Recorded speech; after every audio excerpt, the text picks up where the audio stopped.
I'm okay. I'm fine. Quinchana. Quinchana. Ding, ning, ning, ning, ning.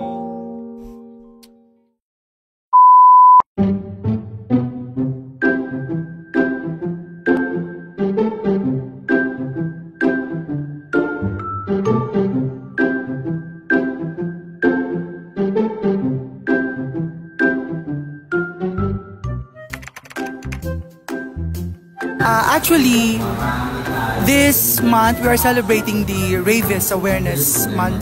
As of now, 0 cases naman tayo sa rabies. But still, we are doing this information campaign in order to intensify and sustain the 0 incidence of rabies cases in the province.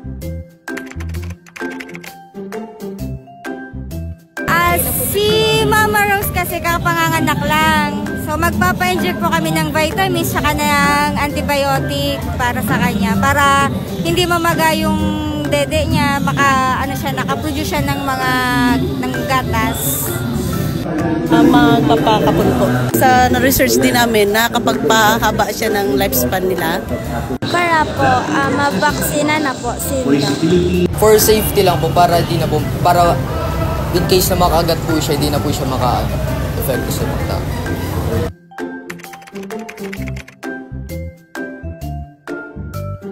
Usually kulitan lang dun sa may cage niya, tapos yun, belly rubs.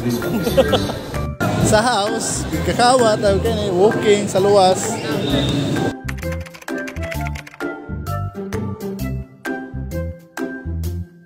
Yes, kasi I am also a pet owner, so very close ang program nito sa akin. Importante po na maging responsible pet owner po tayo. So by doing this, sinusuportahan ko po ang programa ng local government unit of Catanduanes regarding po sa rabies awareness campaign po. Advocacy po para ma-sustain po natin yung pag-alaga ng ayam, and then ma-prevent po yung yung sa pagkakaikan ng rabies.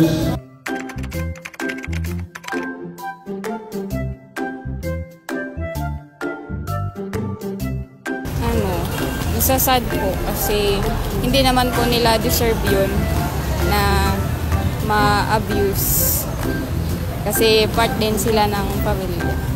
Usually kasi yung ibang tao, hindi nila alam yung personality ng aso. Kaya ang akala nila parating wild, yun pala naglalambing lang naman. Masakit lang bilang poor mommy, lalo na yung mga pinapatay.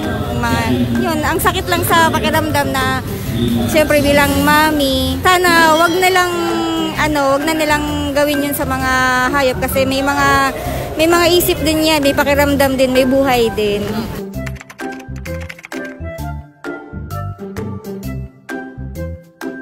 Ang message ko po sa kapwa ko pet owner, siguro continue natin ang pagiging responsible pet owners. Ipagpatuloy natin na maging matino, maayos na pet owners, and then ituring natin ang ating mga alaga na parang kapamilya.